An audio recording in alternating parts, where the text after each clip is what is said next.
नमस्कार, आप देख रहे हैं सी इंडिया न्यूज, एक अनदेखा सच, और मैं हूं आपके साथ अनीशा।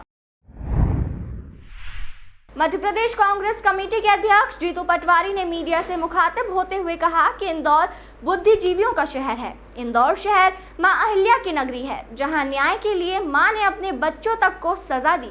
यह वह शहर है जिसने भाजपा को अद्भुत सफलता दी, लेकिन अब इंदौर के लोग अपने मत का उपयोग नहीं कर सकते, क्योंकि उनसे अब मत डालने का भी अधिकार छीन लिया गया। भाजपा का यह कृत्य इंदौर शहर के वोटों को चुनौती देना है। उन्होंने आगे कहा कि भाजपा शहर के लोगों को क्या संदेश देना चाहती है। इस घटनाक्रम से चुनौती कांग्रेस से ज्यादा इंदौर शहर को दी गई है। उन्होंने शहर के लोगों से कहा कि अब वह वोट के अधिकार के लिए खड़े हो। मंत्री कैलाश विजयवर्गीय जी ने अपनी उम्र का लिहाज करे बगैर इंदौर वासियों के साथ छलावा किया। इंदौर के परिवारजनों, मीडिया जगत के सभी सम्मानित पत्रकार बंधुओं, मीडिया समूह के सभी मालिकों, इंदौर शहर बुद्धिजीवियों का शहर है। आर्थिक राजधानी है, मध्य भारत का सबसे बड़ा शहर है। और जो आज यहाँ घटना हुई, यही अंदेशा कांग्रेस पार्टी पूरे देश में लेके इस चुनाव का मोटिव बना रही। कांग्रेस पार्टी और पूरा देश 75 साल की आज़ादी के बाद क्यों कह रही है कि लोकतंत्र खतरे में है, क्यों सवाल उठ रहा है कि संविधान खतरे में है, आरक्षण खतरे में है, इंडिपेंडेंसी मीडिया की चाइना जैसी तो नहीं हो जाएगी भविष्य में, इस तरह के विचार क्यों आ रहे हैं। इंदौर शहर के परिवारजनों से मेरा अनुरोध है कि हमारा वो शहर है जो माँ अहिल्या की नगरी, जिसमें हमने सुना है किस्से और कहानियों में कि माँ अहिल्या ने न्याय के लिए अपने बच्चे को भी हाथियों के तले भेज दिया था। ये वो शहर है जो भारतीय जनता पार्टी को अद्भुत समर्थन इनने दिया, सांसद में दिया, नगर निगम में दिया, अभी विधानसभा के चुनाव में भी दिया। तो अब हमारे शहर के लोग मत के अधिकार का उपयोग नहीं कर सकते हैं, क्योंकि आपने उनको ताकत दी है।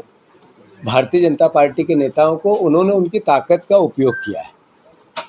2 प्रत्याशी धरने पे बैठे थे कि जबरदस्ती फॉर्म निकाल लिया, सबको ढूंढ ढूंढ के किसी न किसी प्रकार से क्या क्या हुआ होगा मुझसे बेहतर मीडिया जानती है। मैं मानता हूं कि इंदौर शहर का अपमान किया है भारतीय जनता पार्टी, अपमान किया यहाँ के नागरिकों का। हमारे इंदौर शहर के वोटरों को उनने चुनौती दी है बीजेपी ने, और ये कहा है कि लोकतंत्र अपनी जगह, हम ताकतवर हैं, हम कुछ भी कर सकते हैं। अब आप देखो कि मुझे बोलते हुए ये विषय नहीं है, पर 100 करोड़ से ज़्यादा का घपला नगर निगम में हुआ, करा बीजेपी ने ना। ये वोट किसने दिया था? इसी जनता ने दिया था और इसी का पैसा लिया है।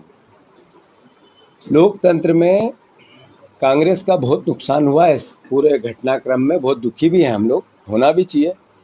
पर ये चुनौती कांग्रेस से ज़्यादा इस शहर को दे दी भारतीय जनता पार्टी। मैं इंदौर शहर के तमाम परिवारजनों से अनुरोध करता हूं, ये आपकी आत्मा को झंझोड़ा है बीजेपी ने। ये पत्रकारों से भी मेरा आग्रह है कि आप लोग भी उठ खड़े हो इस आतंक और अन्याय के खिलाफ। हम सुनते थे बिहार में कि बूथ कैप्चिंग हो जाता है, पेटियां लूट ली जाती है। हम फिल्मों में देखते हैं ऐसे, प्रत्याशी को लूट लिया। मतलब ये क्या मैसेज है? ये मैसेज क्या है? ये मैसेज ये है कि हम लोकतंत्र को मानते ही नहीं। हाँ, जो अंदेशा है देश को कि तानाशाही की ओर देश जा रहा है, उसी के ओर पथ प्रदर्शक हैं हम। कैलाश विजयवर्गीय मेरे ख्याल से 67-68 साल के हो गए होंगे। हर व्यक्ति की एक उम्र होती है और उम्र के हिसाब से उसको एक अपने पूरे जीवन के आयाम अपने समाज को और अपने आने वाली पीढ़ी को देना होता है। उनने इस पूरे ऑपरेशन का श्रेय लेने की कोशिश की।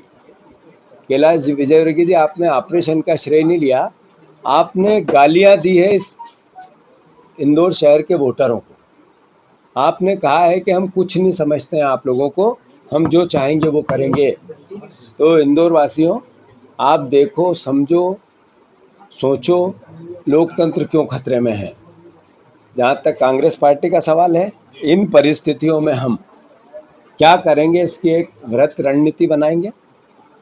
मैं सभी पत्रकारों से भी अनुरोध करता हूँ, हो सकता है आप लोग हमारी क्रिटिसिज्म भी करो कि कांग्रेस पार्टी का प्रत्याशी ऐसा हो गया वैसा हो गया, अधिकार है आपका, पर इसके विपरीत भी आपको विचार करना ही पड़ेगा कि अगर ऐसा ही होता रहा तो फिर बिना वोट के जनप्रतिनिधि बनेंगे तो क्या होगा इस शहर का।